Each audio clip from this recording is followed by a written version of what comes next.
Mesdames et messieurs, bonsoir et bienvenue à cette séance exceptionnelle à beaucoup d'égards, puisque nous sommes à la fois dans le cadre du Festival du film d'histoire de Pessac, dans la compétition fiction de ce festival, donc avec l'avant-première du film Rosalie, mais nous sommes en même temps, vous l'avez vu, en direct avec 28 autres cinémas. Voilà, et j'ai l'immense plaisir d'accueillir à la fois la réalisatrice Stéphanie Di Giusto et l'actrice principale du film, Nadia Tereszkiewicz. Merci. Voilà, merci beaucoup pour votre accueil. Ça fait partie des coups de cœur du Festival de Cannes. Évidemment, quand on est revenu de Cannes, on a immédiatement pensé qu'il fallait présenter le film pendant le festival, pendant l'Université populaire. Et le distributeur Gaumont, que je salue au passage, a donné son accord immédiatement. Et c'est vrai que c'est très important parce que ça nous permet d'anticiper. Donc un grand plaisir d'avoir à la fois l'actrice et la réalisatrice. On va pouvoir en parler évidemment une fois que vous aurez vu le film. Un mot quand même de présentation. Non, mais en tout cas, Stéphanie. merci d'être là ce soir pour venir voir Rosalie. Non, simplement, à la base de ce film, une volonté de raconter une histoire d'amour simple, voilà. Très important pour moi, voilà, et j'espère qu'elle vous touchera. Voilà. Nadia, un mot peut-être sur le rôle quand même, malgré tout, avant de voir le film. C'est un rôle hors norme, mais je m'y suis identifiée tout de suite et j'espère que vous aussi. Je pense qu'il y a quelque chose de chacun et j'espère qu'elle vous touchera. Voilà, bonne belle projection. Donc je vais commencer par 2-3 questions et puis après, évidemment, je passerai le micro. Nous passerons le micro dans la salle à Pessac, mais aussi les spectateurs, spectatrices des autres salles pourront envoyer des questions par SMS. Il y a un numéro qui va s'afficher. Alors on va commencer peut-être tout simplement par ce personnage de Rosalie, un personnage étonnant, incroyable, mais qui s'inspire évidemment d'un personnage ou de plusieurs personnages. Peut-être on peut commencer par là, Stéphanie Di Giusto. Oui, en fait, je me suis inspirée d'une jeune femme début XXe siècle qui s'appelle Clémentine Delay, en fait, qui habitait les Vosges.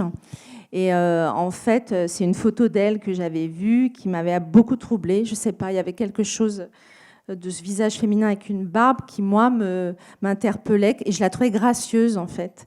Et puis aussi un sentiment d'une époque difficile que je traversais et qu'on traversait tous. C'était à l'époque du Covid, on ne peut pas dire que ça s'améliore. Et que bizarrement, je savais que ce personnage allait remplir un vide, en fait. Je ne sais pas pourquoi, humain en tout cas. Et c'est ça qui m'a inspirée. Et surtout, je me suis intéressée à d'autres femmes atteintes d'hirsutisme. C'est le nom de ce trouble génétique, en fait. Et j'ai voulu prendre de ces femmes, en fait, que ce qui me touchait. Et de là est venu ce destin de femme. Voilà. Voilà. Mais vous avez gardé des éléments quand même scénaristiques importants. En fait, il faut savoir que dans l'autobiographie de Clémentine Delay, elle ne s'intéressait pas du tout à son mari. En fait, elle en parlait très peu. Et c'est ça qui m'a intriguée de me dire, mais avec qui vivait cette femme ? Et j'ai gardé le fait qu'elle tenait un café dans les Vosges, mais il y en avait une autre aussi qui tenait un autre café pas très loin de... Et donc les gens venaient au café, comme on le voit dans le film, pour la voir. Exactement. Et donc voilà. Et je voulais aussi préciser quelque chose qui est très important pour moi ce soir. Ça a été tourné en Bretagne. Oui, c'était tourné en Bretagne, et justement pas dans les Vosges, mais en Bretagne, dans un endroit incroyable. Et en fait, le café que vous voyez, en fait, c'était l'auberge, en fait, la cantine des ouvriers de ce village. Et je voulais vous parler de ça parce que je sais que ce soir, dans la salle, je voulais remercier en fait 2 personnes à qui appartient ce décor, ce domaine, voilà, qui s'appellent Emmanuel et Stéphane de Pontavis. Ce sont les Forges des Salles, en fait. Et sans ce décor, je ne pouvais pas avoir de film. Donc je voulais les remercier ce soir. Je sais qu'ils nous regardent. Et je voulais les remercier ce soir. Ils sont dans une des autres salles, c'est ça ? Oui, à Paris. Ah, très bien. Alors, Nadia Tereszkiewicz et Stéphanie Di Giusto, donc vous retrouvez toutes les deux autour de ce rôle incroyable d'une femme à barbe. Enfin, on sait que Marco Ferreri avait fait un film, oui. Le mari de la femme à barbe, il y a déjà 50 Noir ans. et blanc. Voilà. Donc, Annie Girardot. Mais enfin, c'est quand même pas un rôle fréquent. Hein. Donc, comment on choisit son actrice, comment on accepte le rôle et comment, surtout, on le travaille En fait, en termes déjà, de jeu, de préparation. Quand on écrit un rôle comme ça, évidemment, on ne pense pas à une actrice parce que j'ai fait beaucoup d'essais en costume avec une barbe parce que quand vous mettez une barbe à une femme, tout de suite, il y a une perception complètement différente de l'actrice. Donc, j'ai fait beaucoup d'essais et à chaque fois, j'y croyais pas, j'aimais pas ce que je voyais. Et tout d'un coup, je croise Nadia dans la rue, en fait, place Clichy. Et elle avait son masque, c'était pendant le Covid, et j'ai vu ses grands yeux. Et en fait, je la connaissais tout simplement parce qu'elle a déjà tourné dans mon premier film, La Danseuse. Et elle jouait le rôle d'une petite danseuse. Et je dis à Nadia, écoute, viens passer faire les essais. Et elle est venue, et contrairement à toutes les autres actrices qui avaient des coquetteries d'actrices normales, vous imaginez la transformation, qui se grattait, Et, tout... et en fait, Nadia, quand on lui a mis cette barbe, tout de suite, il y a eu une évidence. Elle ne se posait pas de questions, en fait. Et elle est assez troublante parce que je trouvais qu'elle avait elle gardait une espèce de sensualité. Et puis voilà, il y a eu comme une évidence. Et puis, j'avais besoin, elle a une énergie comme ça, solaire, quelque chose de sincère. Elle a une pureté, Nadia, en fait. Et je trouvais ça beau pour ce personnage. C'était très important pour moi, voilà. Alors Nadia, donc comment vous recevez ce rôle et comment surtout vous le préparez, vous le travaillez par rapport à vos rôles antérieurs évidemment? En fait, dès que j'ai lu le scénario, j'ai vraiment vu en premier l'histoire d'amour et ce destin de femme. Et évidemment, c'est un rôle hors norme et loin de moi. Et en même temps, je m'y suis identifiée avec ce désir d'aimer, d'être aimé. Je trouve que c'est un film qui appelle à la tolérance, dont on a besoin aujourd'hui. Et donc, il y a plein de choses qui m'ont donné envie tout de suite. L'histoire m'a passionnée, ça m'a touchée. Et je savais, en fait, j'ai même pas pensé une seule seconde à ce que j'allais renvoyer parce que je savais que Stéphanie allait filmer quelque chose de beau, que ce soit visuellement que par rapport à l'intimité qu'elle voulait filmer. Et donc, j'ai tout de suite eu confiance. Et donc, j'ai pas pensé au fait que... Parce qu'en réalité, ça aurait pu être ridicule ou en tout cas difficile à... C'était pas évident, d'ailleurs. Il y a tout un travail qui s'est fait pendant le tournage pour apprivoiser l'apparence. Oui, ce que tu dis pas, c'est qu'elle se levait à 4 heures du matin, que ce que vous voyez, c'est poil par poil, collé poil par poil, que je refusais d'avoir un postiche avec du tulle comme on fait habituellement au cinéma, parce qu'il y avait comme ça cette espèce de travail obsessionnel tous les matins pendant 1 heure pour la barbe, ça lui permettait de bien ressentir le personnage. Mais c'était parce qu'en plus, il y a le corset qui prend 1 heure, il y a la coiffure qui prend 1 heure. Donc tout ça, tous les matins, lui permettait de rentrer dans le personnage et que c'était comme une seconde peau. Voilà. Alors, est-ce qu'il y a des questions dans la salle déjà, sachant que j'ai quelques messages des autres salles? Bravo Stéphanie, bravo Nadia, on a eu beaucoup de plaisir à voir ce joli film. Merci Stéphanie et Emmanuel. Où avez-vous trouvé ce site magnifique? Alors, vous y avez répondu un petit peu tout à l'heure, mais voilà, sachant que je suis en direct dans une salle, c'est Anthony Harel, le propriétaire de Chevaux et Calèches. Voilà. Alors, est-ce qu'il y a des questions à Pessac? Non, mais pour revenir au lieu, c'est un autre personnage du film, le lieu. C'est très important. C'est que, en fait, vu que ça se passe en 1875, en fait, c'est 5 ans après la guerre franco-prusse, on est dans un climat de suspicion, il y a eu beaucoup d'humiliation, on a peur de l'autre, en fait. Donc ça, c'était très important pour moi. Et surtout, c'est la révolution industrielle, donc, qui est incarnée d'ailleurs par Barcelin, par Benjamin Biolay. Et c'était très important que ce personnage soit dans ce décor-là. Et on peut voir dans le décor, d'ailleurs, il y a cette hiérarchie encore. Et c'est ce que j'expliquais, c'est qu'en fait, le café, c'est la cantine des ouvriers. Et c'était beau, et ce lieu, et surtout la nature, très importante au milieu de ce lieu, parce que c'était des forges et qu'il fallait entretenir. Donc, il fallait de l'eau, la forêt. Et donc, forcément, on habitait là-bas pendant tout le film. et ça nous permettait de vraiment ressentir l'époque, d'y croire en tout cas. Il y a très peu de lumière artificielle en fait, c'était les lumières naturelles dans le café. On a toujours tourné avec les mêmes figurants, c'était important qu'il y ait toujours les mêmes personnes qui venaient sur ce tournage pour, pareil, avoir comme ça une intimité permanente, finalement, avec tous les gens du film, pour y croire, en fait. Alors, si on revient un petit peu sur le personnage, donc on évoquait Clémentine Delay, et on le voit dans le film aussi, il y a un certain courage, finalement, parce qu'au début du film, évidemment, en fait, elle cache sa situation personnelle, mais finalement, elle finit par l'assumer dans un lieu public et même par se faire photographier. C'est ce qui s'est passé pour Clémentine Delay, en fait. Alors, pour Clémentine Delay, c'est ce qui s'est passé. Moi, ce qui m'a étonnée chez Clémentine Delay, c'est quand j'ai vu ses photos et qu'elle est habillée en femme et que la plupart de ces femmes à cette époque, elles finissaient dans des foires. Et elle avait une indépendance, etc. Après, il faut savoir que Clémentine Delay, à la mort de son mari, a été un peu fait des tournées dans des foires. Donc c'est ça où elle a fini par quelque part accepter, tout en étant impresario d'elle-même, parce qu'elle n'avait personne pour l'obliger à faire ça. Mais c'est elle-même qui s'est un pour petit peu... Pour gagner sa vie, tout Pour gagner sa vie, voilà. Donc c'est pour ça que, voilà, moi je me suis vraiment éloignée de Clémentine Delay, en fait. Alors, il y a une question à Pessac. Bonjour. Bonjour. Bravo pour votre film tout d'abord, c'était vraiment extraordinaire. Donc merci beaucoup pour ce travail et pour la très très belle réalisation. Bravo Nadia pour le rôle, c'était merveilleux. J'ai une question qui porterait sur l'analogie avec la chasse. Est-ce que c'est la bête traquée ou est-ce que c'est purement esthétique? La scène en particulier du début est extrêmement frappante. Est-ce que vous pourriez développer un peu pour nous, s'il vous plaît? Oui, bien sûr. Alors déjà, purement esthétique, j'évite. Avant, j'essaye de trouver un sens à tout ça.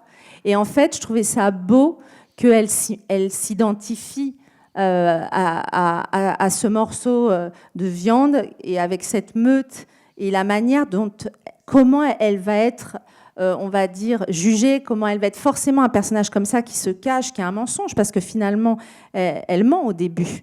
Donc, il y a une culpabilité, il y a quelque chose, on sent qu'elle n'est pas à l'aise avec elle-même. Et je trouvais ça beau que cette chasse, comme ça, on voit... elle se dit, mais comment je vais être aimée, comment je vais pouvoir... et évidemment que ça a ce sens-là, à ce moment-là du film, évidemment. Et de la même manière, je joue avec les codes, parce que pareil, je ne sais pas pourquoi j'ai envie de parler de ça, mais Benoît, qui fait de la taxidermie, en fait, c'est un film sur les a priori. Et je pense qu'on a beaucoup d'a priori sur beaucoup de choses, et notamment d'ailleurs la taxidermie, où c'est très très mal considéré. Et en fait, finalement, quand on parle aux artisans qui font ça, ils redonnent vie quelque part. Et finalement, ce que fait Benoît, il redonne vie à ce cerf qu'on voit. C'était une façon, finalement, d'essayer de redonner vie à cet animal. Donc, il y a plein de choses comme ça avec lesquelles il y a quelque chose qui m'interrogeait autour de la bestialité des hommes, de l'animalité, tout ça. C'était intéressant, en tout cas. Alors, Nadia Teresiewicz, tout à l'heure, vous évoquiez le film comme étant une histoire d'amour. Donc, vous jouez avec... Benoît Magimel, donc comment vous avez, avec lui, travaillé justement cette relation qui est si singulière? C'était intéressant parce que Benoît est extraordinaire, c'est un immense acteur, mais surtout parce qu'il arrive à créer une atmosphère, des situations, même si on est toujours dans la fiction, il arrive à créer quelque chose de très très vrai. Et en fait, déjà, ça a commencé par le fait qu'on ne s'est pas rencontrés avant le tournage, ni aux loges, ni le jour même du tournage. Le premier regard dans la charrette, c'est vraiment le premier regard que j'ai eu sur Benoît. Enfin, on s'était vu une fois à Cannes et on s'est croisés sur le trottoir et on s'est dit « Ah, on n'a pas le droit de se parler ». Et on s'est vite fait une bise et puis on s'est dit au revoir. Et voilà, c'est tout. On s'était rapidement fait une bise. Et parce qu'on avait été interdit, vu que Stéphanie voulait vraiment qu'on se rencontre sur le tournage. Et en fait, c'est pas anodin de rencontrer son partenaire comme ça, parce que on a appris à se connaître au fur et à mesure du film. C'était tourné dans l'ordre chronologique. Et du coup, il y avait quelque chose d'un mystère où en fait, on se connaissait pas. Et ça faisait qu'il y avait des scènes où, je sais pas comment... Par exemple, la nuit de noces, c'était une scène que j'appréhendais énormément parce que ça allait être le premier regard d'Abel et de Benoît sur ce personnage. Enfin, je savais pas du tout comment il allait réagir. Et en fait, il arrive à... Même si on sait l'histoire qu'on raconte, il est tellement dans le présent qu'il nous ramène à un truc où j'étais derrière la porte et je tremblais, ma main, elle tremblait, j'avais... Et je me disais, mais ça va pas passer, quoi. Enfin, ça va être l'enfer. Et en fait, quand on rentre, et ça crée des moments de vie, quoi. Enfin, c'est assez dingue de travailler avec lui. Je suis très reconnaissante. Alors Stéphanie, tout à l'heure vous parliez des a priori, bien sûr, qu'on a sur l'apparence et sur les représentations hommes-femmes. En termes de scénario, de mise en scène, il y a bien, une des questions, surtout dans la première partie du film, bien sûr, c'est comment tout cela finit par apparaître. Voilà. Comment vous avez travaillé cette question? Comment petit à petit on voit se transformer, on voit le personnage de Nadia sous un autre angle. Voilà, c'est vraiment, je dis aussi par rapport à l'affiche, vous êtes rentré dans le cinéma, vous avez vu l'affiche, où il y a l'idée de faire apparaître, mais progressivement, en suggérant. Oui, c'est pas de la peur, c'est de la réalité. L'idée, c'était... c'est moi aussi, j'ai apprivoisé cette femme, en fait. Et en fait, j'ai voulu l'aborder avec délicatesse, en fait. Ce qui est d'ailleurs le regard de Benoît, il a une délicatesse dans la façon de regarder Rosalie, et c'est ça que je voulais. L'idée n'était pas d'agresser. En fait, ce qui m'intéresse, c'est pas la revendication. Je pense qu'on peut être fort tout en étant délicat, en fait. Et c'est ça qui m'intéressait. C'est de petit à petit être dans le regard de Benoît. En fait, ce qui est très intéressant, d'ailleurs, dans la première partie du film, tout est dans le regard de Benoît. Nadia existe très peu, en fait. Tout est du point de vue de Benoît. Et en fait, à partir du moment où elle a la barbe, je renverse les points de vue. Et tout d'un coup, elle commence à dominer, mais même de sa présence. Et même, j'ai beaucoup travaillé au niveau du son. Très important, le son. C'est que Benoît, il arrive et dès le début, il grince. D'ailleurs, dès le début, je lui mets un corset de femme à Benoît, exprès pour aller contre les idées reçues de cet homme qui, lui, finalement, la vraie mise à nu, c'est Benoît qui est mise à nu dans le film. Elle n'a pas peur, en tout cas. Et dès le début, en tout cas, il y avait un son sur Benoît, il grinçait dès qu'il bougeait, il respirait très fort. Et Nadia était très, très, très effacée, je l'entendais pas respirer. Et tout petit à petit, au fur et à mesure du film, en fait, je me suis pas poser de questions trop sur cette barbe, en fait, sincèrement, mais sur vraiment Rosalie, en fait. Il y avait un truc où tout d'un coup, en tant que femme, petit à petit, elle a pris sa place dans le film et qu'à la fin, elle dominait et tout d'un coup, Benoît a su s'effacer avec une élégance folle, d'ailleurs, au fur et à mesure du film. Et tout ça, c'est à l'écriture, en fait. Tout ça, ça se pense avant. Et du coup, il y avait cette volonté de toute cette première partie du film où on amène petit à petit ce personnage à être ce qu'il est. Alors, Stéphanie Di Giusto, donc c'est votre deuxième film. Vous aviez fait donc La danseuse, qui avait été programmée notamment à Pessac, évidemment. Donc c'est aussi un film d'histoire.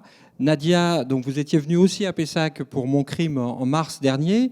Vous avez été récompensée avec le César de meilleur jeune espoir féminin pour Les Amandiers, qui est aussi un film d'histoire, même si c'est de l'histoire plus contemporaine. Donc vous avez visiblement toutes les deux un rapport à l'histoire particulier. Est-ce que vous pouvez nous en parler ? En tout cas, c'est ce qu'on disait tout à l'heure. Moi, j'ai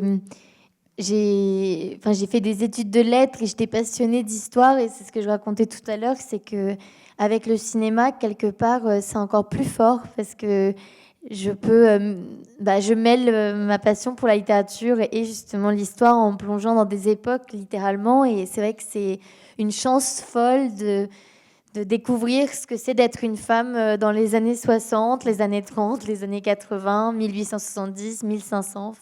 1500, c'est bientôt ? J'ai fait 1500. Non, je l'ai fait. Ah, pardon. Ouais. J'ai manqué un épisode, pardon. Voilà, non, en tout cas, oui, en plus, c'est vrai. Non, mais c'est une chance parce qu'en plus, ça demande le temps de préparation est passionnant, de lire plein de choses sur l'époque, là notamment... de replonger dans la guerre franco-prusse, tout ça parce que ça crée l'imaginaire, ça nourrit de savoir dans quel contexte on est, le statut des femmes dans la société, les rapports hommes-femmes, où on en est, si le personnage est avant-gardiste, qu'est-ce qu'il y a. Et en plus, quand on analyse une époque, on le regarde forcément avec aujourd'hui. C'est toujours notre regard sur l'époque. Donc c'est intéressant de jouer en étant de 2023. Voilà. Sur ces époques-là. Alors, Stéphanie, vous avez quand même fait 2 films à 2 époques qui sont très proches l'une de l'autre. C'est pas pareil. pas pareil, mais L'œil c'est pas- fileur, je suis 1900. Là, je suis en 75, justement. C'est pour Oui. ça que je me suis éloignée Enfin. de... Oui, mais c'est quand même Non, mais 30 ans. c'est- j'entends, mais c'est- vous avez il quand se même passe un plein de intérêt choses, hein. particulier, Il y a fin vraiment, en 19e. plus, Et c'est un, début 20e. c'est un pur hasard. Franchement, l'œil, c'est parce qu'il fallait... je pouvais pas, c'était une injustice que cette femme n'ait pas de film. Donc il fallait que je fasse le portrait de cette femme. Il n'y a pas eu de documentaire sur elle. Non, elle n'avait jamais été filmée. Voilà, ce qui m'a saisi pour la danseuse, l'œil fileur, elle n'avait jamais été filmée. C'était que des imitatrices, les petits films qu'on voyait. Ouais. Et puis surtout, c'est un film sur l'histoire, le début du cinéma. C'est ça Oui, que oui, ça bien sûr. raconte, tout ça. Donc moi, pour un premier film, ça me semblait un petit peu évident. Et celui-là, en fait, c'est des choses où vous réfléchissez pas. Après, ça vous prend 7 ans de vie pourtant, mais Quand même, ouais. mais en tout cas, vous y allez, et il n'y a pas de réflexion. Mais c'est évident que à chaque fois, il y a une résonance avec aujourd'hui. C'est des personnages où, quand l'œil, je me suis dit, mais c'est fou, c'est une metteur en scène, cette femme, c'est pas une danseuse. Il y avait quelque chose comme ça. Et puis Rosalie, l'époque dans laquelle on vit actuellement, avec l'uniformisation du travail, tout ça, il y avait plein de choses qui, moi, me parlaient par rapport à l'époque du jour de nuit. Et c'est pour ça que ça m'intéresse aussi, sûrement. Alors, est-ce qu'il y a encore une question dans la salle? Je ne sais pas où est. Oui? Non? Ici? Deuxième rang? Je ne sais pas où est passé le micro. Si? Il arrive.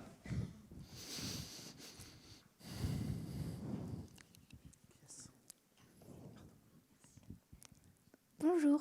Bonsoir. J'ai une petite question. J'ai été, sûrement comme d'autres, beaucoup touchée par la scène d'agressivité, on va dire. Et je me demandais, sachant qu'on arrive à l'écran beaucoup d'émotions et émotions fortes et plutôt négatives, ma foi, est-ce que ça vous en tant qu'actrice, Nadia, ça vous tourmente après? Est-ce que vous en sortez pas forcément indemne? Les bleus pendant les courbatures. Non, je rigole. Non, en fait, c'est intéressant parce que quelque part, même si on déconnecte, le fait d'être resté pendant 2 mois à vivre au même endroit avec Stéphanie sur le décor et quelque part de terminer tard et de se lever dans la nuit, en fait, il y avait c'est comme si ça nous aidait à rester dans une atmosphère qui faisait que je portais une tristesse et en même temps une rage de vivre qui était la mienne, mais qui était liée au personnage. Et en fait, c'est même si j'étais pas... on joue et c'est tout. En fait... et on donne pas tout, mais il y a quelque chose qu'on laisse quand même... Enfin, c'est pas anodin parce qu'en fait... les gens, finalement, ils crient quand même et ils nous agressent quand même, mais c'est pas forcément les scènes les plus violentes, mais parce que justement, on est dans quelque chose de très physique, donc c'est un peu chorégraphié. J'ai pas eu mal en réalité, et c'est plus sur tout le film, le combat de cette femme qui m'a impactée. J'étais pas, ça a questionné ma féminité. Il y avait un vrai travail sur la honte aussi. Enfin, dès le début du tournage, j'avais ce sentiment de honte que j'ai dû combattre, et au fur et à mesure, je l'ai surpassé dans un sens où j'ai commencé à me sentir de mieux en mieux et assez bien en fait, et c'était ça aide le rôle en fait. Mais, Comme le personnage, en fait. ouais, il y avait un truc en parallèle parce que même sur le plateau, les gens commençaient à prendre l'habitude. Moi, j'étais en jogging à la cantine avec la barbe, j'avais oublié. Enfin, ça devenait normal. J'y pensais même plus des fois que les gens, il y avait des enfants qui une fois ils me regardaient, j'avais oublié et je me disais mais pourquoi ils me regardent tous bizarre? Et en fait, mais c'est intéressant parce que le regard des autres, à quel point on en est dépendant et à quel point c'est agréable aussi de s'en détacher. Et je pense que c'est un vrai travail que j'ai fait en parallèle. Mais voilà, j'ai pas été plus que ça impactée. Finalement, je sais qu'elle est elle est violente, la scène de lynchage. Mais moi, je sais pas ce que vous pensez, mais moi, la scène la plus violente, finalement, c'est à la fin, quand c'est cette femme qui lui coupe la barbe, alors dans son sommeil, pour moi, c'est ça aussi où situe la violence. Je ne sais pas ce que tu as pensé, mais alors effectivement, c'est dur ce moment où elle est physique, mais il faut toujours se dire, enfin, en tout cas, moi, je sais que la vraie violence, c'est celle-là peut-être à la fin, et le regard du père aussi. Mais je ne sais pas comment tu as vécu ça, mais... Il y a eu des moments comme ça, le regard que porte mon père, enfin Gustave Caverne, l'acteur, à la fin, quand je le regarde en partant, il y avait un regard qui m'a... Là, ça m'a atteint. Mais il y avait d'autres choses aussi, quand le personnage d'Abel dit à Rosalie que c'est pas une femme. Ça m'a dérangée, ça m'a déplacée. Vraiment, je me souviens à quel point j'étais pas bien, et parce que ça atteint quelque chose de tellement intime, et en fait, je pense que j'étais dans un endroit assez fragile, en fait. C'est parce que ça touche à ce qu'on est. Je pense qu'on a tous, en plus, une barbe quelque part. On a tous quelque chose voilà, à combattre et pour s'accepter. Et c'est pas facile. Et donc, voilà, je pense que c'est dans des phrases comme ça que c'était plus violent que le lynchage. Au final, c'était assez physique, chorégraphié. Et quand on est avec des bons acteurs, on n'a jamais mal, c'est pas ça le but, quoi. Ouais. Ben, merci à toutes les deux. Merci. Merci. Merci à vous. Merci. Un grand merci. J'ai une dernière question. Il y a quand même une dernière question. Alors, on fait du rab. Je voulais Une dernière question. Oui, vous questionner rapidement toutes les deux. Après ce film, la vision que vous conservez du personnage principal, est-ce que c'est davantage une femme qui serait totalement libérée et qui prône une nouvelle féminité, ou davantage une femme qui malgré tout reste bloquée dans ce système de préjugés, d'exploitation, etc. Toute la réponse, en fait, je la laisse à vous. Parce que la scène de la fin, l'idée, c'était... D'ailleurs, je serais très curieuse de savoir tous, qu'est-ce que vous pensez? Est-ce qu'elle remonte ou est-ce qu'elle remonte pas? Toute la question est là. Mais en tout cas, je vous laisse, ça c'était pour vous d'y répondre. Moi, tout ce qui comptait, c'est de se dire qu'ils s'aiment et que la vie, la mort, ça appartient après à vous de répondre. Mais voilà, ça dépend de chacun. Et de sa conception, justement, de la croyance, parce que c'est un film sur la croyance, en fait. Peut-on, aujourd'hui, encore croire à l'amour? Je vous laisse là-dessus.